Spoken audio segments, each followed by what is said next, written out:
بەناوی خوای گەورە سڵاوتان لێبێت. ئەنجامەکانی هەڵبژاردن و نەخشەڕێگای داهاتوو تەوەری قسە و باسی ئەم شەوی بەرنامەی دیوی دووەمە بە میوانداریەتی هەریەک لە بەڕێزان مامۆستا ئەرکان ڕەوف هەڵسوڕاوی بزوتنەوەی گۆڕان کە کەمەران گوڵپی چاودێری سیاسی بەخێراتتان دەکەم. سوپاسان دەکەم زۆر کا کەمەران با لە بەڕێسان دەست پێ بکەم. دەی دوجار بە گوێرەی ئەو ئەنجامانەی کە نوێنەرانی پارتی و یەکێتی لە کۆمیسیۆنی هەڵبژاردننی هەرێمی کوردستان بڵاویان کردەوە و ڕاهەنگەیاند دەردەکەوێت کە پارتی وە دواتری یەکێتی هەردووشیان بەیەکەوە خاوەنی ئەغلەبیان ینی خاوەنی زۆرینە بە تایبەتی پارتی و یەکێتی پارتیش بە تایبەتی بەقسە لەسەر پارتی بکەین بەڕای بەڕێزت پارتی چۆن مامەڕە لەگەڵ ئەو زۆرینەیە دەکا کە لەم هەڵبژاردنەدا بەدەستی هێناوە بە تایبەتی لە دوای ئەوەی کە جەلساتی پەرلەمان دەست پێ دەکات لە دوای ئەوەی کە هەوڵەکانی پێکهێنانی کابینی تازەی حکوومەتی هەرێمی کوردستان دەخرێنە کار. بەڵێ سەرەتا سڵاو و ڕێز بۆ بینەرانی کەناڵی پێیان من ئەمێ بەگلەی یەک دەست پێ بکەم مادام وایە فەرموو لە کۆی گشتی ئەم هەموو ساڵی کەناڵی پێیان کە دروستوە من یەکەم جارمە ئەمام کەناڵەوە سپاسی بەڕێز یەکەم کە ئەگەر ناوی لێ بنێم هەنگایەکی بێرانەیە لەبەرەوەی لە دەرەوەی حیزبەکان میوان کەمتر بینراوە لێرە ئێمە دەمانوێت دەستگاکانی ڕاگەاندن کە ئەڵین دەسەڵاتی چوارەم بەڕاستی دەسەڵاتی چوارەم من واتە ئەگەر هێڵی گشتی حیزبەکانیش ڕێگە نەدەن بە هەنێشت بە هەندێک بەرنامە هەبێت لە دەستگای ڕاگەاندنەکانە بتوانن تعبیر لە چین و توێژەکانی دەرەوەی حیزبەکان بکەن لە هەرێمی کوردستان دەستخۆشی مەیە بۆ بەڕێزم سوپاسانەکەین بەڵام من یەک ڕوونکردنەوە بدەم ڕەنگە ئەوە پەیوەندی وەکو بەرپرسیارەتێکی ئەخلاقی باگەڵم بەمنەوە هەبوو بێ یعنی ئەوە منم ڕەنگە بەرپرسیار بووم لەوەی کە 2000 بەڕێستم نهێنابێ بۆ ئێرە یا تەکلیفم نەکرد بێ یان ئەگەر خەتایەکە بێ من خەتابارم و داوای لێبڕنیش دەکەم و هەوڵیش دەم لە داهاتوودا تعویزی ئەم شتە بۆ بەڕێست و ئەوانەی وەکو بەڕێستیشن بکەم چونکە ئەم بەرنامەیەشی تا ئەندازەیەشی زۆر دەرفەتەکانی لەبەردەم داواڵایە بۆ ئەوەی هەر بەڕێزێک تێدا سوپاسیش دەکەم زۆر. بەڵێ بەنسبەت پرسیارەکەی بەڕێستەوە بەڵێ هەڵبژاردن کرا هەڵبژاردنێکی پڕ لە ساختە هەڵبژاردنێک کە دیموکراسی تیاهاتە کرا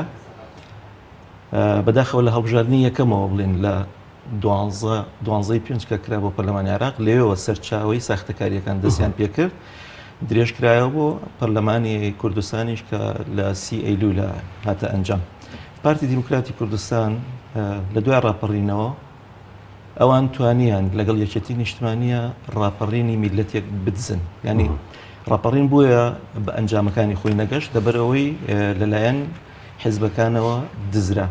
جا ئەمەی کە ئەمڕۆ هاتووەتە پێش مامەڵەی پارتی لەگەڵ دەرەنجامی هەڵبژاردنەکانایە نەک شێواز و ئەتەکێت و بەڕێوەچوونی هەڵبژاردنەکان هیچ کات قسەیان لەسەرەوە نەکردووە کە هەڵبژاردن خروقاتی تیا بووە کە موکورتی تایان نەخێر سوپاسی خەڵکی دەکەن کە گوایە دەنگیان پێداوان یعنی لای ئەوان نەتیجە گرنگە لای ئەوان نەتیجە گرنگە چۆن بەڕێوەچووە ئەوان بە پێشمارە لەگەڵ لایەنەکانی تردا مامەڵەکەن بە تایبەت هاوپەیمانە تەقلیدەکەی کە یەکێتی نیشتمانیە لە دوای ڕاپەڕینەوە کە ئەوان هاتنە سەر ئەوەی کە لەوانەیە هەندێک لایەن ناوزە دەکات لەلایەن حازرخۆر بەڵام جەماوەر قوربانی داوە ئێمە کیمیاباران کراوین خەڵکی گەرمیان و بادینان ئەنفال کراون بەڵام کاتێک کە ئەمان بوون بە خانە خوێ ئەو کاتە میلەت کرایە دەرەوە ئێستش بە هەمان شێوە ئەم هەڵبژاردنی کە کراوە بە هیچ شێوەیەک هەڵبژاردنێکی ڕوون و شەفاف و بێگەرد نەبووە بۆ زانیاری هەرێمی کوردستان کورسی بۆ پارتیە 20 ئەوەندە کورسیە بۆ یەکێتی و پێش دەچێت ینی پێش دەچێت دادگاش ئەم نەتیجەیە سابت بکات گرفتی بکەین لەسەر ئەوەی دوای ئەمە گرفتی ئەمە مەسەلە کاڵێن پارتی واتە ئەوەی لە هەرمی دەسەڵاتایی لە هەرێمی کوردستان ڕاستەخۆ بە دوای ئەوە ئەو لایەنانەشی کە بەشدار بوون لە حکوومەتە هەر یەکە و بەشی خۆی پشتی خۆی بەردەکەوێت وەکو ئەو پشتەی کە پۆستی وەزیرێکی وەرگرتووە یان دا ئەندام پەرلەمانەیە یان 6 یان 5 بەهەرحاڵ ئێمە لە هەرێمی کوردستان ڕۆژێک لە ڕۆژان خاوەنی کابینەیەکی حکوومەتی پرۆفیشناڵ لەگەڵ پەرلەمانێکی کارادا نەبووین بە هیچ شێوەیەک ئەو پەرلەمانەی کە دروستکرا لە 19 پێنجی 92 بریتی بوو لە پەرلەمانێک کە دەموچاوەکانی شاخ هێنران لەسەر کورسی پەرلەمان دانران ئەو بەڕێزانش کە دانران خەباتی بڵێن چەکداریان هەبووە نەک پسپۆڕی لە شێوازی بەڕێوەبردننی ژیانی نۆرماڵ و مەدەنیە بۆیە هیچ پسپۆڕیەکیان نەبووە لە پەرلەمانەکە دانیشتون بگرە تەسکیی حیزبی وای کردووە کە مەکتەب سیاسی و سەرکردایەتی حیزبەکان ڕاستەخۆ چوونە ساڵ بەسەر ئەو ڕووداوەدا یا 26 ساڵ بەسەر ئەو ڕووداوەدا تێپەڕیوە ئەوەی 92 ئێستا گۆڕابێ هیچ نەگۆڕەوە لەبەرەوەی ئێمە دوای 26 ساڵ ئێستا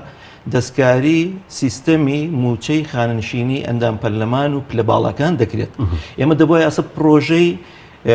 خزمەتگوزاری شۆڕ بۆیەتەوە بۆ هەموو جونگەکانی ژیان کە هاوڵاتی بگرێتەوە بەڵام ئێمە دوای 26 ساڵ هێشتا هەر سەرەی بەرمی لەگرین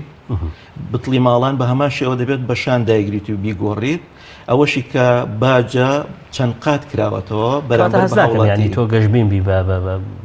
بەوەی کە ئێمە لە 2 هەفتەی داهاتوو بە تایبەتی کاتێ پەرلەماندا دەنیشێ گفتوگوی پێکەنانی حکوومەت و تەشکیلی حکوومەت ینی دێتە پێشەوە هەست ناکەم زۆر گەشتبین بۆی کە شتێکی تازە ئێمە لە ماوەکانی داهاتوودا ببینین ئێمە دانەبڕاوین لە عێراق ینی ئێستا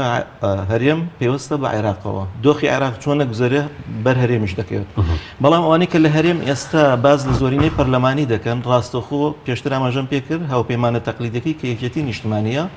پیانوتن ئێمە اعتیباری پێگەی سیاسی استحقاقی سیاسی دانانین بوویەوە لە ڕووی کورسی و مامەڵەتان لەگەڵا دەکەین ئەمە خۆی لە خۆیدا جیابوونەوەیەکی کڵێشەی پێوە دیارە لە هەنگاوەکانی داهاتووی هەرێمی کوردستاندا زۆر چاکە ماوەستا ئەرکانی بەڕێز دیارە پارتی ئەمڕۆ خاوەنی زۆری لەیەکە لە پەرلەمانی کوردستان وەکو گوتیشم پێش دەچێت دادگاش لە هەرێمی کوردستان ئیتر لەبەر هەرچی ئەتیبارێکە جوێنەدا بەم هەموو سەرنج و تێبینیە زۆرانەی کە بە قسەی هەندێک لە ئەندامانی کۆمیسیۆن بێ بە هەزاران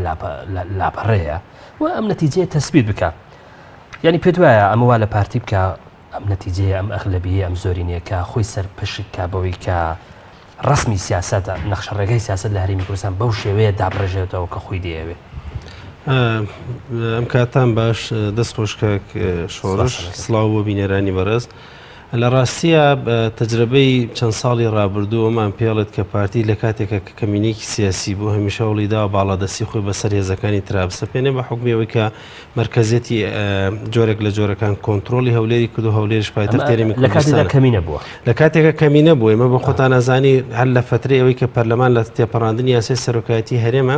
پارتی بێ بە کەمینەیەک تەنانەتە ئاگاتەوە ئەندازەی کە پارتی بێ بە هێزێک بایکۆتی جەلەسەکانی پەرلەمانەکە واتە کەمینەیەکە بۆیە بایکۆتی جەلەسەکانی پەرلەمانەکە بەڵام دێتەوە لە ڕێگەی هێزەوە لە ڕێگەی فشارەوە بەدەر لە ڕێکارە یاسایی و قانونیەکان و سوڵە حکومیەکان کە ئەگەر هەبێت دەسەبات بۆی دەرگاکانی پەرلەمان داخە نوێنەری وەزیرەکانی مەسەر بزوتنەوەی گۆڕان ئەنێرێتەوە ماڵەوە هەرێکێک لەمانە کاتەوە بۆیە پارتی پێم وایە لەم هەڵبژاردنە بە عقڵەتی براوەی جەنگ و ئەوانی کە براوەی جەنگە من چۆن تەعامل لەگەڵ دۆڕاوەکانەکەن ئێوە بەم شێوە تەعامل بکات و نەتیجەکەشی لە سەرەتاوای بینین ئەوەی کە ئێسەیە دوو هێزی هاوبەش کە یەکێتی پارتی هەمیشە جۆرێک لە هاوشێوە بوون لە سیاسەتکردن لە هەرێمی کوردستانە جۆرێک لە نەتیجەی انتخابات ئەگەر چی باسی نەتیجەی انتخابات دەکرێت لە هەرێمی کوردستان بەڵام بە حکمی ئەو لێککەوتانی کە لە دانانی سەرۆکایەتی کۆماری عێراق کەوتەوە واتام هێزە جۆرێک لە کرژیان کەوتۆتە نێوان ئەگەرچی لە کۆمەڵە بەرژەوەندی ترە هاوبەشت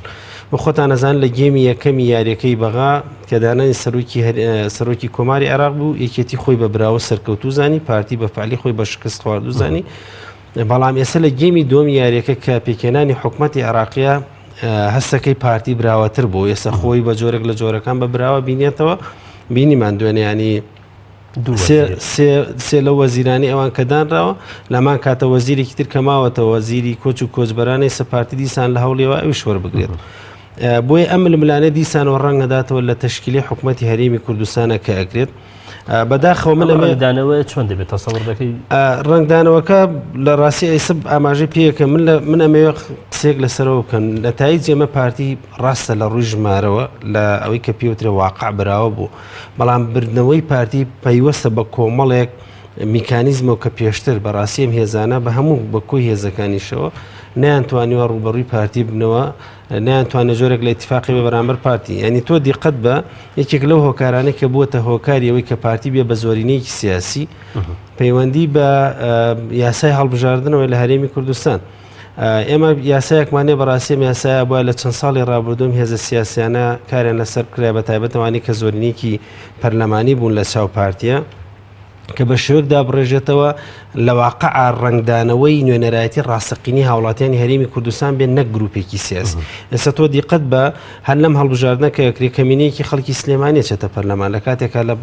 ئەگەر بە نسبەی دانیشتوان حساب بکەیت لە 147 دانیشتوانی هەرێمی کوردستان پێکەین. ئەمە بۆ بە گرفتێکی گەورە. ئێستا بۆ نمونە تۆ ئەگەر یاساکەی ئەمە یاسای ئەم هەڵبژاردنە فرەبازایی بووە بەلای کەمەوە لە 147 کورسەکانی پەرلەمانی کوردستان لە کوی 100 کورسێکە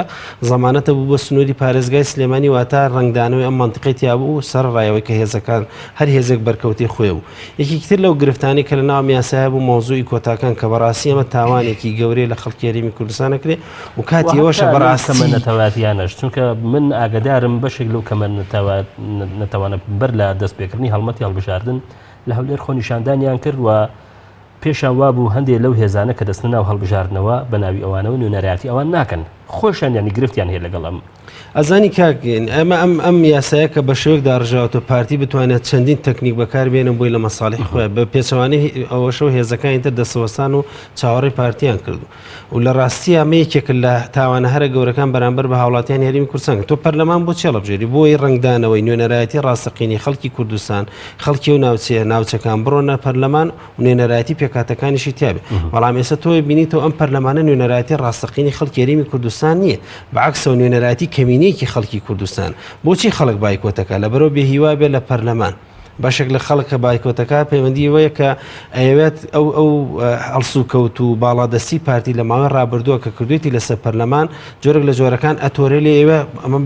بە کۆی پرۆسەکە بایکۆتکە لە کاتێکە بە قازانجی پارتیەکەوتە چکم تەکنیکی داڕشتنەوەی سیاسەتی هەڵبژاردن یاسای هەڵبژاردنەکە بە شێوەیە کە هەرچۆن دەسی بۆ بەری لە قازانجی پارتیا بێت بۆیە ڕخنەیە بزەبت بۆیە پارتی 45 کورسی هەیە و 11ەکەی کۆتاییەکانیش هەر دەگوترێ لە مەسلحەتی پارتی 100% وە ئەم ئەغلبیە ینی پارتی چۆن مامەڵی پارتی ئەوەی کە بینین لە ئێستا لە ئەرزی واقع ئەوەی کە بەتایبەت لەوانەی بەغا و لەوانەی استنتاجەکانی ئێرە کردومانە پارتی ئەوێ وەکو براوەی شەڕ تەعامل لەگەڵ هێزەکانی ترا بکات لە داڕشتنەوەی لە پێدانی وەزارەتەکان وەکو مەکرەمەیەک بێت نەکوەکو محاسسەیەکی ئەوەی بەرکەوتی هەڵبژاردن و حەقەتی هەڵبژاردن بێ پارتی لەوانەیە لە تەشکیلەکردنی حکوومەتی هەرێمی کوردستانە هەوڵ بدات زۆرترین حزبە سیاسەکانی هەرێمی کوردستان مشارەکەی حکوومەتکە بەڵام لە پەرلەمانە سەرجەم ئەو یاسایانەی کە یەکێک لەوانەی کە پێگە ئەساسیەکانی حکوومەتی هەرێمی کوردستانە خاتە بەردەم مەترسی و مەسلەی تێپەڕاندنی دەستوری هەرێمی کوردستانە مەوزوعی سەرۆکایەتی هەرێمە لەگەڵ سیستەمی سیاسی لە هەرێمی کوردستان کە پارتیەوە لە ڕێگەی ئەم پەرلەمانەوەمانە تێپەڕێن ڕاستە بەشداری پێکە لە حکوومەتە وەک بەشداری پێکە بۆی ڕازی بکە بڵێوە کە ئێمە حکوومەتێکی زۆر نەمان پێکێنەوە بەڵام لە پەرلەمانە دڵنیا بەکار لەسەر ئەوەکە بۆی زۆرترین یاساکان لە مەساڵی خۆیان من بۆم باس کردی پارتی کە کەمینەیەکی سیاسی هەبوو لەو کاتێک کە بە تاواتی پەراوێزە خرێن ناو پەرلەمانی کوردستانە دێتەوە لە ڕێگەی هێزەوە دەسەبا بۆ پەرلەمان و پەرلەمان داخە ئێستا ئەو کاتە ئەگەر بە ناوی شەرعەتی شۆڕژگەری و شەڕی داعشەوە جۆرێک لەمەیە بوو ئێستا خۆی بەوە دانە کە ئەم شەرعەتی دیموکراسیشیە پارتی زۆر چاکە بەس حەز ناکە ئەگەر پارتی ئەمە بکە کە لە ڕابردوودا پێی وابوو هێزەکان لە بەرامبەریدا بە حکمی زۆرینە دەیکەن و پێش وابوو ئەوە حەقی ئەوەی پێدا کە دەرگای پەرلەمان دابخە حەز ناکە ئەگەر پارتی ئەم تەجروبەیە دووبارە بکاتەوە لە بەرامبەری هێزەکانی دەرەوەی خۆی بە تایبەتی یەکێتی کە هێشتا خاوەنی هێزە هێشتا خاوەنی پارەیە هێشتا خاوەنی کۆمەڵی پەیوەندی نێودەوڵەتی بەهێزە حەز ناکەی دەشەیە پارتی ینی ڕوبەروی حاڵەتێکی وەها ببێتەوە حەز ناکەی ئێمە لە ڕابردوودا بینومانە سیوێشی ئاب لە نەتیجەی ڕوویدا نەتیجەوەی کە یەکێتی پارتی خستە پەراوێزەوە و پارتی ئەم کەت نەکرد کە تا ئێستاش و دەشێت دەگوترێ هەتا 16 ئۆکتۆبەر ینی هەروەکو سیوێشی ئاب وایە کاتە ینی هەمومان بە تایبەتی یەشێتی دەخرێتە کونجێکە و تەنانەت لە کەرکووک کە زۆنی یەشێتیە ئەمە ڕوویدا ئەمە یەشێتی کردی ئەمە بووکە بینیمان ئەمە دووبارە نابێتەوە ئەگە پارتی هەڵی وا بکە پارتی ئەوەی کە کردوێتی 26 ساڵە بووی چۆتە سەر ئێستش کە ئەو بەرامبەر چەند لایانی گۆساوە هەمان ئەو لایەنن کە پێشتر مامەڵی لەگەڵا کردوون ساختەکردنی هەڵبژاردنەکانی هەرێمی کوردستان ئەمجارە بۆ احتیواکردنی لایەنەکانی دەرەوەی پارتی بوو ینی هەژمونی پارتی زاڵکە بەسەر لایەنەکانی دەرەوەی خۆیدا بە تایبەت یەکێتی نیشتمانی کە هاوپەیمانی تەقلیدی ساڵانی ڕابردووی خۆی بوو بۆ ئێمە ئەبێ پرسیار لە پارتی نەکەین پرسیار لە لایەنەکان بکەین ئایا لایەنەکان تا چەندێک توانییانە لەو چوارچێوە کلاسیکی بێنە دەرەوە کە جەماوەری سەر سنووقیان دروست کردووە هەموو لایەنەکانی هەرێمی کوردستان ئەو چوار لایەنە لە دەرەوەی پارتی کە بوونیان هەبووە جەماوەری سەر سندوقی دەنگدانیان دروست کردووە ئەی ئەو هەم جەماوەرێکی هێنایانە سەر جادەکان ئەمە ئێستا یارمەتیم بە بەتاوی کاک شۆڕش مەسەلە دروستکردنی جەماوەری سەر سندوق جیاوازە لە دروستکردنی جەماوەری نێو شەقام من ئێستا بە دیکۆمنت و داتا دەتوانم ئەوە بخەمە پێشتاوی بینەرانی خۆشەویست کە لایەنەکان هەر هەمویان لایەنی شێوازی کلاسیکیان لە مامەڵەکردندا لەگەڵ پارتیا بەکارهێناوە ئەوەی کە تەنها توانیوێتی هێزی بەدەست بێت بەرامبەر پارتی بۆسێتەوە ناوی لێنراوە شەڕی براکوژی کە دوو کەس دوو لایەن چەکدار بوون ئەویش دوو هێزی سەردەمی خەباتی چەکداری شاغ بوون بەڵام لە دوای ڕاپەڕینەوە دەرگا وڵا کرا لە بەردەم فراحیزبیدا و کرانەوەی بەحساب پارتی وێشێتی بە تایبەت پارتی بەڕووی فراحیزبیدا ئەمەش خۆی لە خۆیدا فێڵێکی سیاسی بوو کە پارتی کردی لە گۆڕەپانی سیاسی هەرێمی کوردستاندا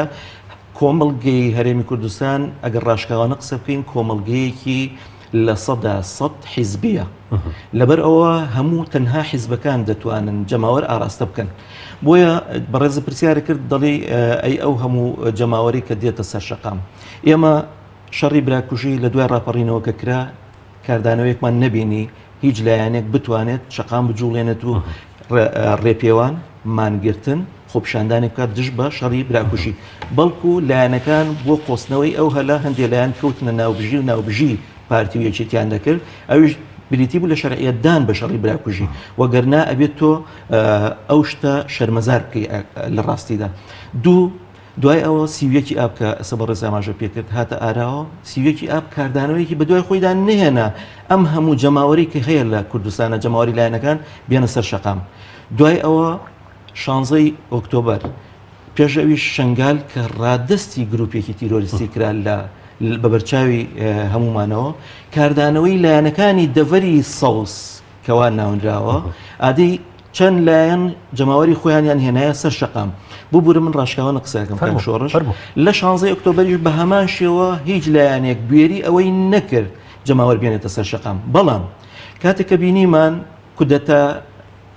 کودەتاکەی میسر سیسی بەسەر محەممەد مورسیدا کردی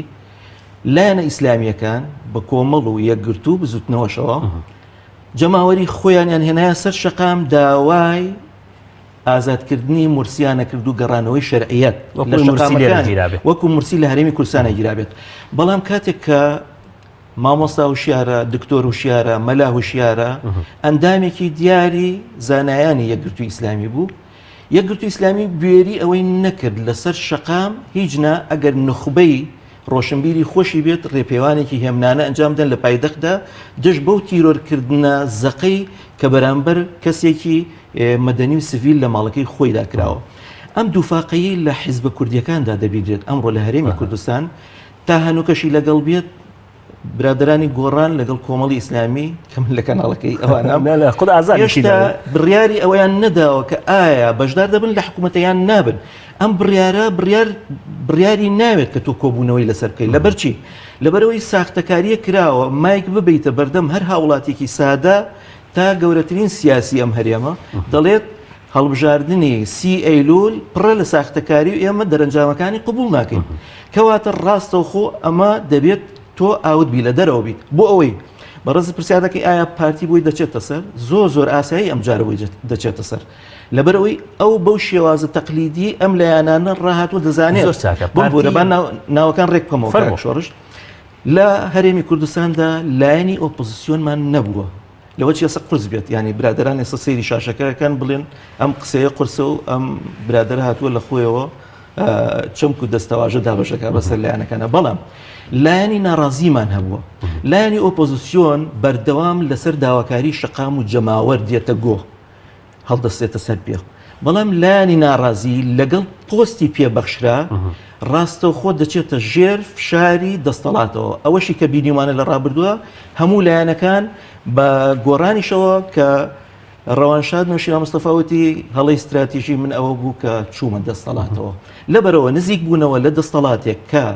عقلەتی پاوانخوازی و حیزبی یاخود بنەماڵەی زاڵە بەسەریدا بە هیچ شێوەیەک ئێمەی هاوڵاتی کە دەمانەوێت لە ڕێ دیموکراسیەوە بە مافەکانی خۆمان بگەین ئەو مافە نابینین لە هەرێمی کوردستاندا سەرکردەکان پیرۆز کراون بە ئەندازەیەک کەس قبوڵی نییە بەرامبەر سەرکردەی حیزبەکەی ڕخنەیەکی لێ بگریت دەبینین لە ئیسرائیلدا ئێهۆت ئۆڵمەرد ئێستا لە زیندانە میلەتی زیندوو سەرکردەکان دەداتە دادگا دوایی زیندانیان دەکات بەڵام لێرە ئێمە وێنەکانیان گەورە دەکەین پرسیاری جەوهری من ئەوەیە بۆ دەبێت لە نێو پەرلەمانی کوردستاندا وێنەی مەلا مستەفای بەرزانی هەڵواسرێت ئەمە پرسیارێکە من وەکو تاکێکی کوردستانی دەیکەم بۆ دەبێت وێنەی پێشەوا قازی هەڵنەواسرێت یعنی ئەم شتە ئێمە هەموو شتەکانیان لێ کردوین بە بڤەی سیاسی تەنانەت یادکردنەوەی پێشەوا لە هەرێمی کوردستاندا دیقەت بە کاک شۆڕش وەکو بڵی گەلە کۆمەیەکی دەستە جەمعی لەسەر کراوە کە یادی پێشەوا قازی ناکرێتەوە لە کاتێکە ئەو سمبولی وەستانەوەیە بەرامبەر دەسەڵاتێک کە هاوار و دەنگی کوردی کەب کردوێتەوە بۆیە بە بۆچوونی من کە شۆڕژیان هەرێمی کوردستان ئەگەر حیزبەکان لەم قاڵبە کلاسیکی خۆیان دەرباز نەکەن جەماوەر دابش بوو بەسەر حیزبەکاندا دەبێت حیزبەکان لەبری ئەوەی نخبەی سیاسی دروستکەن لە مەکتەب سیاسیەکانەوە دەبێت پێشەنگی جەماوەر و شەقام دروستکەن زۆر چاکە مامۆستاجان لە ئایندەدا لە ئایندێش نزیکیدا هێزەکانی دەرەوەی پارتی و یەکێتی بەتایبەتی گۆڕان و کۆمەڵ کە زۆرتر چاوەڕوانی خەڵکی ناڕازیەگەر هەبێت لەسەر ئەم دوو هێزەیە ئامادەن ببن بە پێشەنگی جەماوەرە لە ڕاستیان پنەبیان لەخۆی کاکامەران ڕاستکەمەوە نازانم جەناب ئەو قسەی کاکنەوشیروانی لەکوێ ناچکم تا ئێستا شتی و هەمان نەبیستۆ نەبووە کە وتیبدانی بەوان نابێت کە هەڵی کردووە دیارە شتیاداتی جەنابی خۆیەتی شتیوە نەوتراوە لە ڕاستیان مەوزوعی هەرەمەوە لەسەرەوە قسەی جەنابی قسە لەسەرەوە بکەمەوە باسی ئۆپۆزیسیۆن بوونی کرد کە لە هەرێمی کوردستان ئۆپۆزیسیۆن بوون نەبووە لەبەرەوە کە و کاتی کە چتە دەسەڵاتەوە وازدا داواکارەکانی خۆتن بە پێچەوانە بزوتنەوەی گۆڕانەوە کێزێکی ئۆپۆزیسیۆنی فعلی لە هەرێمی کوردستان هەبوو لەو کاتش کە بزوتنەوەی گۆڕان ئەکتیڤ بوو لە پەرلەمانە تەبعاً بە هاوکاری بەڕێزانی کۆمەڵی ئیسلامی کە مووقفێکی مەردانیان هەمیشە بوو لە پەرلەمانە لە هاوشان لەگەڵ بزوتنەوەی گۆڕان و هەڵسوڕا بڵێن پەرلەمانتارەکانیانە لە ڕاستیە هێزێکی ئۆپۆزیسیۆن بە هەموو مانەکانی ئۆپۆزیسیۆن بوونەوە گە جەناب بڕۆی دیقەت بێت لە ئۆپۆزیسیۆن بوون لە دنیای چۆنە هەموو ڕێکارەکانی کردوتە بەر چی لەو کاتێک کە قۆناغی ئەوەی کە پێوتری ئۆپۆزیسیۆن بوون چی ئەوەشی ڕاتە دەسەڵات لەو کاتەشی کە ڕاتە دەسەڵات بزوتنەوەی گۆڕان بۆ ئەو بەرنامانە ڕۆکە خۆی قەنەعەتی پێ بۆ لە سەردەمی ئۆپۆزیسیۆن بوون ئیشی لەسەر کردو نەتیجەی دەرگا داخستنی لەسەر سەرۆکی پەرلەمان و ڕێگریکردن لە سەرۆکی پەرلەمان نەتیجەی ئەو مەبادی ئەو بنەمانەی کە بزوتنەوەی گۆڕان لە سێ ڕۆژ دیسانەوە ناو لە حکوومەتیشە هەموو هەنگاوەکانی کردوتە بەر بۆی بتوانێت کە ئەو نەخشە ڕێگایی بۆ چاکسازی لە هەرێمی کوردستانە گرتوێتە بەر ئیتفاقی لەگەڵ پارتیە بیباتەڕێەوە بەڵام ئەوە پارتی دیموکراتی کوردستان و بەشێکی تر لە هێزەکانی هاوشێوەی کێتیە کە لەگەڵ بزوتنەوەی گۆڕان نایە یعنی تۆ پێت وایە ینی باسێکی پەرلەمانیش کرد جەناب لەو سەردەمەی کە بزوتنەوەی گۆڕان سەرۆکایەتی پەرلەمانێک ئەبا بەڕێوە پەرلەمان وەکو واقعەتی خۆی کە ئەرکی دەرکردنی یاسا لە هەمان کاتە چاودێریکردنە کە دوو ئەرکی ئەساسیە بزوتنەوەی گۆڕان وەرەسەی پەرلەمانەکە بکە لەو کاتە هەموو ئەم هەنگاوانی کردو یەکێک لەو یاسانی کە جەناب باسی کرد مەوزوعی کە پێشتر بزوتنەوەی گۆڕانکاری لەسەرکردن مەوزوعی یاسای ساینە سندوقی داهاتەنەوتیەکانە کە دەری شاندووە بەڵام ئەوە حکوومەتە کە نایە جێبەجێکە و لە نەتیجەشە بەشێک لەوەی کە هەمیشە پارتی ڕخنەی لە ئێمە گرت لە سەرەتاوی قاچێکتان ناو ئۆپۆزیسیۆن بوونەوە قاچێکتان لە ناو حکوومەتە لە کاتێکە ئەمە قاچ لێبوون نیە ئەمە بنەما سەرەکیەکان و حەقی خەڵکی هەرێمی کوردستان بوو بۆ پرسیارەکەی جەناب لە ڕاستە بیرم چووە گەر سوپاسەکەم بۆم دووبارە ئەم دوو هێزە ئامادەن لە ئایندەدا لە ئایندێشی زۆریش نزیک ببن بە پێشەنگی جەماوەر لە ڕاستیە جەماوەر زۆر تووڕەیە ومان دووشە بەڕاستی لە ڕاستیە جەماوەر حەقی خۆیەتی تووڕە بێت ئەم هێزانە هەوڵیان داوە حەدی ئیمکان کە بتوان ببن بە ڕێبەرێکی باش بۆ خەڵک ینی بەشێک لەو ڕخنانی کە لە بزوتنەوەی گۆڕان و یان هێزێکی وە کۆمەڵی ئیسلامی گەڕە لەوانەیە بەشێکی لە ڕاستیە نەخوێندنەوە جۆرێک لە ناڕۆشنبیری بێ لەسەر واقعی سیاسی لە هەرێمی کوردستانە. بزوتنەوەی گۆڕان وەکی هێزێک هەمیشە هەوڵی داوە لە ڕێگەی دیموکراسی مەدەنیەوە هەنگاوەکانی خۆی بنێت و ئەلانیشی کردو لە یەکەم لەحزەی دامەزراندنیەوە کە ڕەوانشاد باسی ئەم بزوتنەوەی کاڵە بزوتنەوەیکی مەدەنیە. بزوتنەوەیکی مەدەنیە دەست بۆ چەک نابا بۆیە هەموو خەباتەکانی لە ڕێگەی پەرلەمان لە ڕێگەی پشتیوانی جەماوەریەوە کردو قسووریشی نەکردەوە بێکەم و کورتینە. بەڵام ئەم بزوتنەوەی گۆڕان نەتوانمەکو بزوتنەوەی گۆڕان قسە بکەم بە ئێستاشەوە لەوانەیە کۆمەڵی هەڵەمان هەبێ بەڵام تاوانمان نەکردو بەرامبەر بە خەڵکی هەرێمی کوردستان و لەوانەیە هەڵی استراتیژی نەک لەوانێ 100% دەڵێم کە هەڵی استراتیژیشمان نەکرد کۆمەڵی هەڵەمان هەیە مدیرێک یاوەکو وەزیرێک خەلەلێک یان شتێکمان هەبوو بێت ئەمانە هەبوو بەڵام وەکوەوەی کە ڕێبەرایەتی بکات لە ڕاستیە ئەبێ بیکات و ئەشیکات لەبەر ئەوەی خەڵکی هەرێمی کوردستان لە بەردەم هە پرۆسی سیاسی لە هەرێمی کوردستانە لە بەردەم دۆڕیانێکی زۆر مەترسیداردا ئەوەیە کە ئایا ئەوانەی کە باسمان کرد سیستەمی سیاسی لە هەرێمی کوردستانە پارتی لە ڕێگەی ئەم زۆرینەوە زۆرنی دیموکراسیە ئەوێت تێپەڕێنێ لە هەمان کاتە ئەوێ سەرۆکی هەرێم دیسان زن و کاتەوە کە ئێمە بنەمە ئاساسیەکانی مەلەفمان هەیە مەلەفی سەرۆکایەتی هەرێم سیستەمی سیاسی دەستور دارایی و نەوت پەیوەندیەکانی دەرەوە پارتی چۆن لە سای ئەم زۆری لە ڕاستی ئەم زۆرینەیە ئێمە نابێ من بەش بە حاڵی خۆمیکێکم لەوانی کە پێش ئەوەی انتخابات کە بە مایەک گرافیکێکم بڵاو کردەوە و لە زۆربەی خەڵکیش لەوانەیە بینی بێتی کە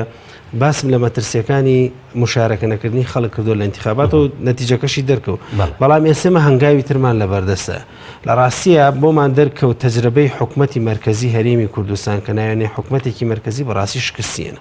نەیتوانیوە نوێنەرایەتی ڕاستەقینە بکە و پەرلەمانی ئەم پەرلەمانی هەرێمی کوردستان کە پەرلەمانی پێشووتر نوێنەرایەتی جۆرێک لە نوێنەرایەتی ڕاستەقینی تیابوو ئەگەرچی کۆتاکان هەمیشە بەڵایەکی گەورە بوون بەسەر ئێمەوە نێشتووە نوێنەرایەتی ڕاستەقینە تعبیر لە ڕێی خۆی بکە بەڵام ئێستا خەتەرەکە زۆر گەورەترە نوێنەرایەتی ڕاستەقینە ناتوانێت تعبیر لە خۆی بکەواتە هاوڵاتیانی هەرێمی کوردستان نوێنەرایەتی ڕاستەقینیان لە پەرلەمانی کوردستانی ئەم قوڵەی پەرلەمانی کوردستانە نییە بۆیە کۆمەڵە ڕێکار لە بەردەم هاوڵاتیانی هەرێمی کوردستان و هێزە سیاسەکانە بە دەرەجەیەک بزوتنەوەی گۆڕان و کۆمەڵی ئیسلامی یەک گرتوش تەنانەت یەکێتیش لە بەردەم ئەمە ئەوشەوەیە من لە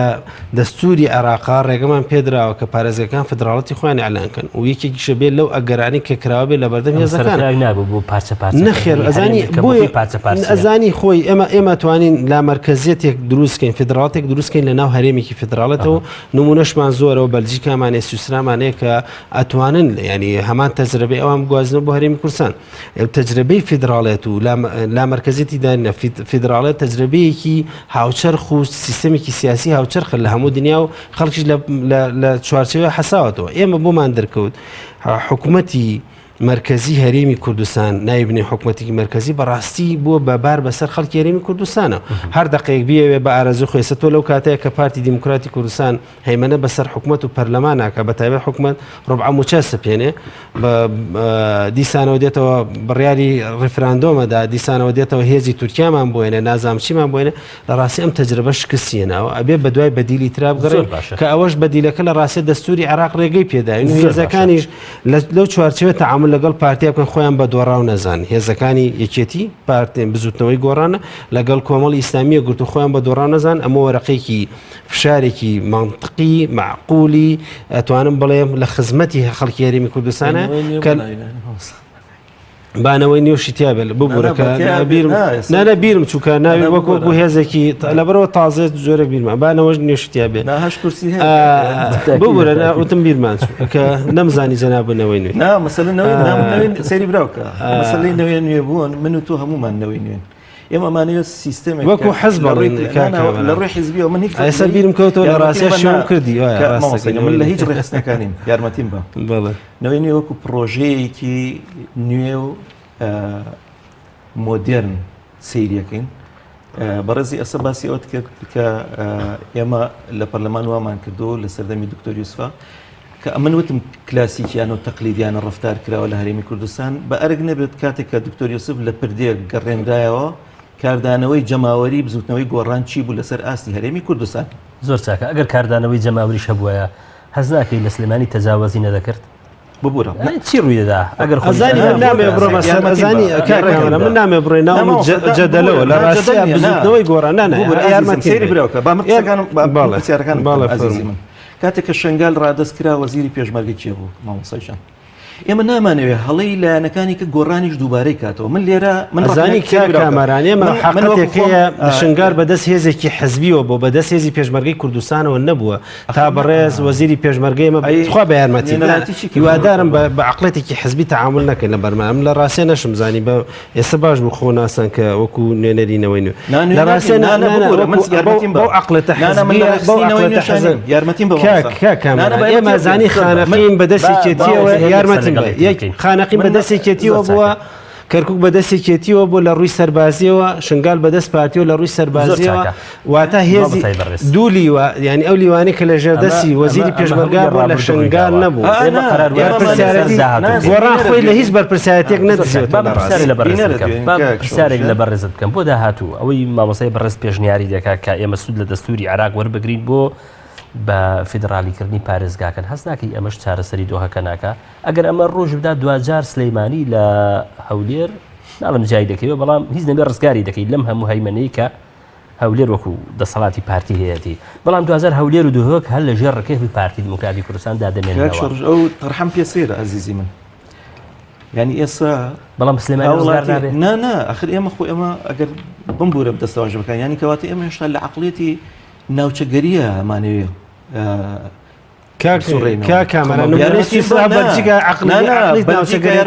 سویسرا و بەلجیکا خاوەنی هەرێمی کوردستان نمونێ دەستوری ئێمەش دەستوری عێراقمان هەیە یارمەکە بەڵام تۆ قسەیەکت کرد گوتت کۆمەلگەکە کۆمەلگەیەشی دابەشوە بەسەر حیزبەکاندا حیزبیە ئەگەر ئێمە گەورەتریکەین بیکەین بە کۆمەلگەی شاری ئەمە باشتر نیە لە کۆمەلگە تۆ کاتێک کە ئیش لەسەر سلێمانیەکەیت ئەی هەولێر و دهۆک و زاخۆ ئەوانە چیلیەکەیت ینی کەرکک چیلیەکەیت بۆ نمونە تۆ لە ڕووی جەماوەریەوە کاتێک کە دەنگدان و بانگەشەی هەڵبژاردن دێتە پێشەوە لە هەولێر و دهۆک زیاتر دەتەوێت محاوەلاکەی دەنگ بەدەست بێنی ئەو هاوڵاتی ئێمە ببوورە لە هەرێمی کوردستان تا هەنووکە هیچ لایەنێکی سیاسی جورئەتی ئەوەی نەکردووە فلتەری هاوڵاتی بوون بەکاربێنێت بەرامبەر بە تاکی کوردستانی لەم هەرێمی کوردستانە بەڵکو فلتەری حیزبی بوون هەبووە کە خۆی لە دووشتی تەقلیدیا بینیوتەوە ئابوونەوەی حیزبی لەگەڵ پێناسی حیزبیە ئەم دووشتە ئێمە بێت تێپەڕیکەین کاتێک کە مامۆسا باز لە پێشکەوتن دەکەین من بە شانازیەوە مامۆساجان کاندیدی جوڵانەوەی نەوەی نوێ بووم کاک شۆڕش بۆ پەرلەمانی عێراق شانازیەوە ئازیزی من ئێستا شانازیەکەم 18 ساڵە من بە باگراونی سپیەوە سیاسەتەکەم لەسەر ئاستی چوارپارتی کوردستان ئەگەر خۆم ڕادستی هەژبوونی پارتی یان دەسەڵات بکردایە یان یەکێتی ئێستا زۆر ئاسایی بوو لە پاڵ حیزبێک لەو دوو حیزبا خۆمە بینیەوە بەڵام ئەلێرا کە من ئیش لەسەرەوەکەم کۆمەڵگە وشیار بێت مەبەسمەوە نییە تۆ ئەگەر ڕخنە قوبوڵ نەبێت مامۆستاجان بزودنەوەی گۆڕان ئەبێ ڕخنەی قوڵ بێ ئەو کاتە پێشەکە ڕخنە تەبیعیە بەڵام ڕخنەکە سیاسی ڕخنەکە هەڵەیە بە حەقی خۆمەکە جواب بەرەوە عزیزی من ئێستا ئێمەڵێن پارتی ئایا بۆی دەچێتە سەر ئەمەی کە کراوە بوو بە خاوەنی 45 کورسی بەڵێ بە پێی خوێندنەوەکانی ڕابردوومان ئەگەر نەمانەوێت ڕتوش بکەین بۆ کایی سیاسی لە هەرێمی کوردستان زۆر ئاسایی بۆی دەچێتە سەر بەڵام دەگوترێ بۆی ناچێتە سەر بە چ پێوەرێک بەو پێوەرەی کە لە بەرامبەریدا وەکو گوتم هێزێک هەیە کە یەکێتی نیشتیمانی کوردستانە هێشتا خاوەنی عسکەرە هێشتا خاوەنی پارەیە هێشتا خاوەنی پەیوەندی نێودەوڵەتیە دەتوانێت شانسلەی ئۆکتۆبەرێشتر لە بەرامبەر پارتی دووبارە بکاتەوە کە ئەم جارە بەکەوتنی هەولێر کۆتایی پێبێ ئەمە دەستکەوت باشە کاک شۆڕژان دەستکەوتەکان لە هەرێمی کوردستان ڕووداوەکان کەواتە ئەی بۆ ئێستا بڕیاری یەکلاکەرە و استراتیژی گۆڕان و کۆمەڵی ئیسلامی چییە کە ئەوەیە بڵێن ئێمە بەشداری ناکەین لە حکوومەتی داهاتوی هەرێمی کوردستان نجیفی ڕاستەخۆ بۆ حکوومەتی عراقی خۆ حەزی لە ئیمتیازە حەزی لە پۆستە چۆتە عملی انتخابیەوە بەڵام ئەڵێ ئێمە بەشداری ناکەین لە حکوومەتی داهاتوی عراقدا ئێمە دەمانوێت ئەو لایەنانە نوێنەراتی شەقام و خەڵک بکەن نەک گروپێکی دیاری کراوە ئەم گروپە دیاریکراوە ئەگەر وەکو مەکتەب سیاسی و سەرکردایەتی حیزبەکان لێ بڕوانین ئەوان بەرژەوەندی حیزبی لێکەیەنەوە چۆنی نەسری حیزبی بەدەست بێنن ینی لە ڕووی مانەوەیان وەکو هەیکەلی حیزبی بەڵام ئێمە دەمانەوێت ئەو لایەنانە لەو چوارچێوە بێنە دەرەوە بڵێن بزانین بۆچوونی شەقام چۆنە بۆچوونی شەقام چۆن ئەو هەموو ڕیکلامی کە دەکرێت بۆ بازرگانی لە خواردنەوە بیگرە لەم سەر بۆ ئوسە لە هەموو کەناڵەکان تا ئێستا من ڕیکلامێکم نبینیەوە پێش هەڵبژاردن یاخود ساڵانە کە تەوعیەی وشاری نەتەوەیی تیاوێ بۆ ئێمە ئێستا هەر هەموو هاوڵاتیەک دەستی لە هاوڵاتی بوونی خۆی شۆردووە هەڵگرتووە یەت ئینتیمای حیزبی خۆی تۆقەکاتەوە مامۆستا لێرە کە وەکو ناسینی تەواو من ناناسێت 14 ساڵە مامۆستا 18 ساڵم من پاڵم نایەوە بە حیزبەوە لەبەرەوە کامەران بۆ ماوەتەوە ئەگەر پاڵ بم بە حیزبەوە زۆر ئاساییە مامۆستا یانسە نوێنەرەتی حیزبێکەکەم بەڵام لەگەڵ ئەوەشدا ئێمەمانەوێت کە پرۆژەکان جوانن جوانتریان کەین ئەوانەی سستن تۆزێت تەزویان لێن ببوژێنەوە من ئەگەر حەز دەکەم گۆڕان بێتە پێشەوە و پێشنگایەتی بکە هەر ڕاستەخۆ لە جێ خۆتا بووەسە بە هەر بۆ شێوێ بمێنیتەوە بەڵام ئەمەی کە بەڕێکخرا نەوشیرەوە مستەفا شتێکی بەڕێخست ئێستا 180 پلە پێچوانەکەی دەبی زۆر چاک ئەمە کێشەکەیە زۆر چاک وڵی لە ڕاستە ئەزانی بۆی ئەو شتانەی کە لەسەر بزوتنەوەی گۆڕان لە وەکو حەقێک جوای بمەوە هیچ پێچەوانەکەی نییە لە ڕاستە بزوتنەوەی گۆڕان هەموو هەوڵێک هەموو هەنگاوێکی تا ئێستا شتێک نەبووە کە بڵێ دژی بنەماکانی خۆی بە هەڵە کراوە ناڵێن هەڵە نەکراوە بەڵام یەکشت لەوانم پێ بڵێ کە دژی بنەماکانی نەوشنەوە مستەفا کاری کردبێ ئێستا ینی پێم سەیرە تۆ خۆ ناو بنێ هێزێکی سیاسی وڵا ئستعدادتیانە بێ گفتوگۆ بکەیت ئەمە گفتوگۆ شتێکی زۆر مخاطبەیە متانی کرد بە یارمەتی زانی مخاطبە مۆزوعێکی تری سیاسیە لەگەڵ کەسێکی بزانم چی هەر کە هەر هێزێک لە هێزەکە ئینترێسش دەرگا کراوە لە بەردەم لە هێزەکانی هەر لە تەرحەکەش نەکرد ئەوە نامەیەکە هاتووە لەوانەیە جواب درابێتەوە هەرێکێک لەو برادرانەزانی کامەران ئێستا نهاتوین جەدەلێکی حەزبی مناقەشە بکەین خۆزە بە ناوی نەوە با تا تاوەکو من وەڵام یارمەتی بە بام قسەکان ئێمە وەکو بزوتنەوەی گۆڕان وەکو ئەم هێزی کە هەیە هەمیشە ینی بۆی بتوانێت کەچی لە مەساڵحی خەڵکی کوردستان نابێت کردبێتی لەو قۆناغی کە پێی وایە پێی وا بۆ ئۆپۆسیۆن بوون گرنگە بۆ خەڵکی کوردستان ئۆپۆسیۆن بوون بوو لەو کاتێک کە پێی وا بۆ قۆناغێکی ترە بێ بڕاتە دەسەڵاتەوە بۆی خزمەتی خەڵکا کردوێتی لە ئێستاشە ئەمە دەرگایەکە لە بەردەم بزوتنەوەی گۆڕان کراوە بەڵام یەک حەقەتەیە و یەک مەبادی هەیە لە لای بزوتنەوەی گۆڕان لە حکوومەت بێ یان لە ئۆپۆسیۆن بوون بێ کۆمەڵی مەبادی ئەساسیە دەستبەرداری نابێ و مناقەشش لەسەر ئەمە ناکرێت بزوتنەوەی گۆڕان هەرێکێک لەو برادرانی کە هەن ئەو بنەمانی کە نەوشتەوە مستەفا بۆی داڕۆشتەوە بزوتنەوەی گۆڕانی لەسەر دامەزراوە بە هەمان ڕێچکە ڕوا لەوانەیە کەم و کورتێکە بێ بەڵام ئەمە مانای ئەوە نییە بزوتنەوەی گۆڕان لەبەرەوە هێزێکە ئیتر پارتی و کێتی تەزویریان لەکرۆ بێت دەرگای گفتوگۆ کاکە ئێمە هێزێکین لە هەرێمی کوردستانە هەمومان پێکەوە ژین و بەیەکەوەش ئەبێت تەعامل لەگەڵ یەکترا بکەین بتوانین باشترین میکانیزم دۆزینەوە چۆن بتوانین خۆشگوزەرانی بۆ خەڵکی هەرێمی کوردستان دروستکەین و یەکێک یارمەتیم بە یەکێک لەو ئەگەران وەڵام من پێم خۆش بوو تەجاوزمان کرا بەڵام کاکامەران بەداخەوە هەر بۆ عەقڵەتە حیزبیە لە بەردی ڕۆشن بیرۆوانە هاتنەوە یارمەتی بە کاکامەران ئەزانی کاک شۆڕش هاوڵاتی ئێستا من ناوتی ساڵی پێرارم وەرگرتووە بزوتنەوەی گۆڕان بەرپرسیار نییە نانە ببوورە ئێمە لە خەمی موچە و خزمەتگوزاری منە با من پرسیارێک کاک ئەزانی ئێمە ئەم ئۆپشنەی کە ئێسم باسم کە ئەمە ڕێیەکی شەخسیەنەکی بزوتنەوەی گۆڕان و بزوتنەوەی گۆڕانیش لەوانەیە جێگەیەوەی کە گفتوگوی لەسەرکەم بەڕاستی ئێمە ئەمەی کە باسەکەینەوە ئەم حکوومەتی هەرێمە وەک باسمان کە پارتی بە کەمینێکی سیاسی و ئەم تەعاملی لەگەڵ خەڵکی هەرێمی کوردستانەکە ئەمە بەمانای ئەوە نییە دەستبەرداری خەڵکی زاخۆبی بەمانای ئەوە نییە دەستبەرداری خەڵکی دۆگبی نەخێر ئەو کاتە نوێنەراتی خەڵکی دهۆک نوێنەراتیکی ڕاستەقینەی خۆیە بێت حەزمی بزوتنەوەی گۆڕان لەوێ حەزمێکی ترەبێ هی یەکگرتو شتێکی ترەبی کۆمەڵ لە جیاتی ئەوەی چوار پەرلەمانتاری زاخۆی لە پەرلەمانی کوردستانە بن ئەو کاتە 100 پەرلەمانتاری زاخۆی بڵێن دهۆکی لە ناو پەرلەمانی کوردستانە بن ڕنگدانەوەی هەموو پێکاتەکان و هێزەکانی تیا هیچ سلێمانی بە هەمان شێوی هەولێر بە هەمان شێوە ئایا لە داهاتوودا هێزەکانی دەرەوەی یەکێتی و پارتی ئەوەندە ئازایەتی سیاسیان تێدا دەبێت کە لە دەرەوەی پارتی و یەکێتی هەندێک گەمەی سیاسی لە بەغدا بکەن لە بەرژەوەندی هەرێم ئەزانی ئەمە مەسئولیەتی هەموو هێزەکانە لە ڕاستیە ئەمەی من کۆمەڵێ داتات پێڵم و مەسئولم لەسەرم داتان لە ساڵی 2005 ژمارەی دانیشتوانی هەرێمی کوردستان بەم شێوە بوو لە 147 بۆ سنووری پارێزگای سلێمانی بە کۆیەوە لە 153 بۆ دهۆک بۆ هەولێر و دهۆک بووە هەولێر و دهۆک 153 بوو ئێستا سلێمانی 147 سلێمانی لەگەڵ کۆیە کە کۆیش لە 100 دانیشتوانی هەرێمی کوردستان پێک نایێنێ بە پێ ئەو داتانی کە لە بەردەست واتە لە ١47 هەرێمی کوردستان ئێستا زانی پارتی چۆن تەعامل لەگەڵ سلێمانیەکە لە 136 بۆ لە 136 بۆ پارێزگای سلێمانی لە 164 بۆ دووهۆک و پارێزگای هەڵەبجە طبعا لە زمنی ئەمەی سلێمانیە چکم تا ئێستا جا نەکرا چکم خۆتە زانین بەس ناوەندی پارێزگاکەی و تازەکەی کە چی هاتووە لە 111 تر ئەوەیە کە پارتی دیموکراتی کوردستان لە ڕێگەی وەزارەتێکە بە ناوی وەزارەتی پلاندانان کە من ناوێنم وەزارەتی پلانگێڕی بە بەرنامەیشی لەسەر کەمکردنەوەی ژمارەی دانیشتوانی هەرێمی کوردستان کرد و قەنەعەتی بە سیاسیەکانی هەرێمی کوردستانیش کردووە کە ڕێژەی گەشەکردنی دانیشتوان لە پارێزگای سلێمانی بەرەو کەمبوونەوە بە پێچوانە لە دوو بەرەو زیاتر. ئەڵبەتە من ماوەی 2 ساڵ خەریکی بەحث بووم لەسەر ئەو داتانەی کە لە حکوومەتی هەرێمی کوردستانە لە وەزارەتی پلاندانان گەشتم بەو قەنەعەتی کەەوە هەیە جگەل لە درویە ئەمە معلوماتیش زۆر تازەیە بەڵای لە ڕاستیە من 4 ساڵ قسە لەسەر ینی هیچ لەسەرەوە تازە نەبێت ئەمە گرفتێکی ئەساسیە لە ڕاستیە پارتی ئەمەی کردو بەرامبەر بە سلێمانی و لە 2020 دیسان لەشوێ بۆ لەشوێ ئەم ئەزانی حقەتێکەیە لە ماوەی ڕابردووە ئەو نوێنەرایەتیانەیەکێتی کە چوونەتە حکوومەتەوە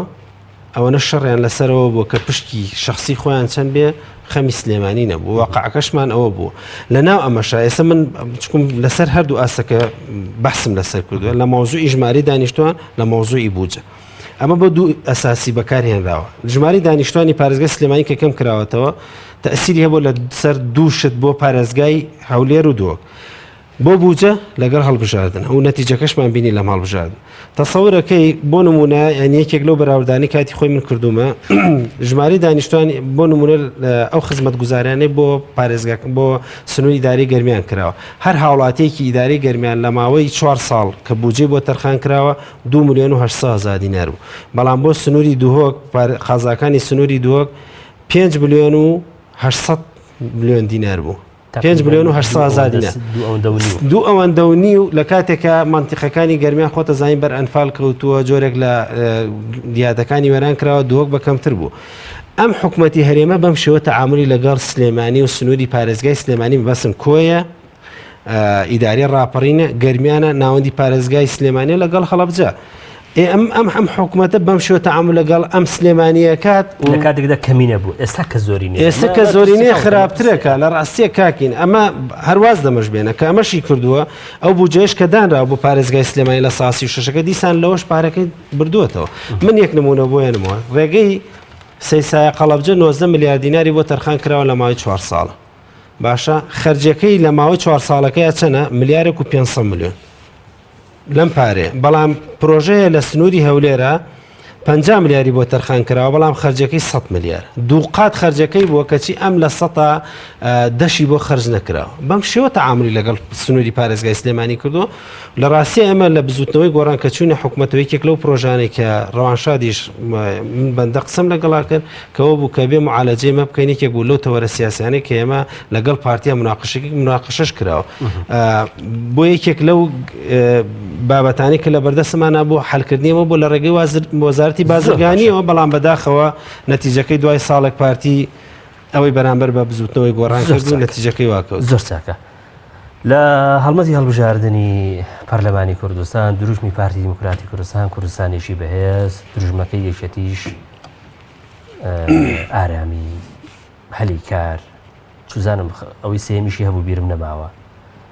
تەسەوڕ دەکەی بەم نەتیجەی کە پارتی وێشەتی هێناویارە بەرپرسیارە نەمامەڵە لە نیکەم لەگەڵ ئەم دروشمانە بکەن کە لە هەڵمەتی هەڵبژاردن بە دەنگدەرانی هەنداوە لە ئایندەدا بە هیچ شێوەیەک نەخێت لەبەر وێسە لە سەرەتای بەرنامەکە تا ئێستا تەتەڵەیەوە کرێت کە پارتی لە ڕووی کورسیەوە مامەڵە لەگەڵدایان سیاسیەکان نەکات یەکیشش لەوانە یەکێتی نیشتمانیە ئەی لەگەڵ بەڵێنەکانی خۆی چۆن مامەڵە دەکات لە لایەنەکان گەڕێ ئەوەی کە بەڕێکخراوە لە بانگەشەی هەڵبژاردنە هەموو بەڵێنەکان دروشمن هیچی نەچۆتە بواری پراکتیک و جێبەجێکردنەوە بە هەموو لایەنەکان ینی بەڵێنی زۆر دراوە بەڵام نەتوانراوە جێبەجێ بکرێت ئەگەر هەنگاوێکی پۆزیتیف و ئەرێنی ژنرابێت لە کۆی گشتی خولەکانی ڕابردووی پەرلەمانی کوردستاندا بە شێوازێک لە شێوازەکان ناگاتە تموح و ئەو ئاواتی کە تاکی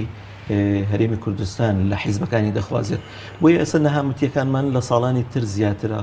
نەداری و نەبوونی زیاترە خزمەت گوزاری بوونی نییە سیرەکەی لە ساپنجاوێکی خاک لە دەست درراوە کەرکووکێک کە دڵ و قودس بوو ئێستا بە هیچ شێوەیە بەڵام بەرپرسانی هەردوو حزب ینی گەشتبینانە تا ئێستاش لەم ڕۆژانەدا ینی قسەی گەشتبینانیان کردو بەوەی کە لە حکوومەتی تازەدا لانی کەم ناڵن بە نمونە ینی پاشەکەوتی موچە بمێنێ جوزانم هەندێک پرۆژەی زۆر بخەنەوە کار پاشکەوتی موچە لەگەڵ ڕێزمە ماوەسە باسی پاشەکەوتە ینی بە چ شێوازێک لەسەر مێزێک کراوە لەسەر مەزاجی سێ کەس دانراوە سێ قۆناغدانراوە بۆ هەموو موچەخۆرێکی هەرێم کەرامەتی تاکی تیاشکێنراوە ئەو سیستەمی پاشەکەوت کاتێک پاشەکەوتە ئەگەر ماوەسا بە من بڵێت ینی ئەو پاشەکەوتە کامەیە ژمارە حسابی بانقی من وەکو موچەخۆرێکی پرسیاری هەمومانەوە تا ئێساش جوابی نەدام ناوی پاشەکەوتی لێنانێ ئەو خۆیان ناویان لێناوە پاشەکەوت وەگەرنا ینی هەر دزیەکی یاساییە کە خۆیان لە ڕووی تعریفەکە بۆی خەڵک تێبگەزانی هەمومان متتەفقی لەسەرەوە خەڵکیە وەگەرنا ئێمە عقلێتی چەند ساڵی ڕابردووی پارتی یەکێتی ئەوەی پێوتوین کە ئێمە دەبێت شێوازی مامەڵەمان لەگەڵ ئەوانە بگۆڕین ئەم حکوومەتەی کە لە داهاتوودا پارتی و یەکێتی بە تاکید بەیەکەوە هەڵبەت من دڵنیام درستیەکەن دواتر ناتوانن ینی ئەوان خاوەن بەرژەوەندین بەڵێ تەسەور دەکەی لە مامەڵەکردنی لەگەڵ دەرەوەی خۆی لەوەی کە پەیوەندی بە هەرێمی کوردستانەوە هەیە لەگەڵ بەغدا لەگەڵ وڵاتانی دەوروبەر بە کورتی پەیوەندیەکانی چۆن درێژە پێدادات لە ڕابردوودا بینیمانە چۆن بووە بۆ داهاتوش بە هەمان شێوە لەبەرەوەی دوولایەنی دەسەڵات لە هەرێمی کوردستاندا لەژێر هەژمونی دوو وڵاتی دراوسی ئێران و تورکیادا ڕەفتاریان کردووە هەر یەکێک لەوانە بە جەمسەرێکەوە گرێدراوە لە برێوی پەیوەندی دیبلۆماسی پەرە پێ بدەن پەیوەندی ژێربەژێری حیزبی و بنەماڵەییان زیاتر برەو پێداوە لەلایەن وڵاتان و پایتەختەکانی دراوسی زۆر چاکە مامەسای بەڕاست هێشتا دیار نییە چ کۆمەڵ چ بزوتنەوەی گۆڕان چۆن مامەڵە لەگەڵ داوای پارتی و یەکێتی دەکەن لە کاتی پێکەنانی حکوومەت ینی وەڵام دەدەنەوە یان نادەنەوە بەڵام ئەوە ڕوونەکە ئەمان دوو عقلیان هێشتا لەبەر دەستداماوە حقلی پەرلەمان و حقلی سەرشەقامە ئەم دوو هێزە چۆن مامەڵە لەگەڵ ئەم دوو ژینگەیەدا دەکەن وڵای منە مێ حقلی سێمیش زافە بکەم مۆزوع ئەمە سەرۆکەمەی کەوتم هەرێمی فیدرال کە بۆ پارێزگاکانی هەرێمی کوردستان نەکەرەوەی بۆ پارێزگای سلێمانی بێت بۆی بۆ عقلەتە لێک ئازادە بن کە بگەڕێنەوە بۆ بەغدا چیتر لە ترسی هەندێک چوزانم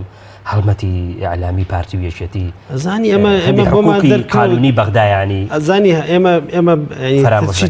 نەک چیتر هەرە بۆیە ئەمە نەکرا کە ئێمە چاوەڕێکێتی پارتی بین بزان چۆن تەصنیفمانەکەن ئەمە خیانەتکاریان نیشتمان پەروەری و لە ڕاستیە دەرکەوت کە یەکێتی و پارتیەوەتانێک کە هەمیشە بانگەشەی وتاری نەتەوەیانە کرد لە بەغا بۆ یەکەڵوێزم دەرکەوت ئێستا چ شەڕێکیانە لە بەغا لەسەر پۆست و ئەوانن لە واقع مووقفی کوردیان بە تەواتی لەت کردو نەک بزوتنەوەی گۆڕان و نەوەی نوێ و نازانم هێزەکانی کۆمەڵی ئیسلامی هەرێکێک لەو هێزانەی ترە بێت بۆیە ئێستا ئەم هێزانە لە بەردەم مەسئولیەتێکی گەوران کە بەڕاستی نابێت چاوەڕێەوە بن کە پارتی بە تعاملی 45 کورسی تعاملیان لەگەڵا بکە وەک براوەی هەڵبژاردن خۆی بە براوە بزانێ بەڵکو بێت تعامل لەگەڵەوە بکە کە واقعێکی سیاسی جیاوازە لە هەرێمی کوردستانە و ئەمە بۆ یەکێتیش ڕاستە یەکێتی خۆی نابێ بە براوەی هەڵبژاردن بزانێ کێتی لەوانێت دوو کورسی لە چاو بزوتنەوەی گۆڕانە خۆی بە براوە بزانێ بەڵام دوو کورسی زیایی کردو کە هیچ لە معادلەکە نەگۆڕە و ئەم هێزانە ئەبێ ئەمە ئۆپشنێکی بەقوت بێت لە بەردەمیانە کەویش مەوزوعی فیدراڵەتی پارێزگاکانە و بە جدیش ئیشی لەسەر بکرێت و ئەو کاتە بتوانین ئێمە خزمەت گوزاری زیاتر بە هاوڵاتیانی هەرێمی کوردستان تەبعاً بە هاوکاری لەگەڵ حکوومەتی عێراقیە بکرێت چونکە ئێستا شتێک نەماوە بەناوی حکوومەتی دژەوە ئێستا ئەوان سەرۆکۆماری ئەوانە جێگری سەرۆکوەزیرانەوەی کە ناوێن ناوە وەزیری مالیە کە ئێستا دڵی خۆیان خۆشەکەن کە جێگری سەرۆکوەزیرانە گەشتبینی ینی حکوومەتی عێراقی مامەڵەیەکی ئیجابی لەگەڵ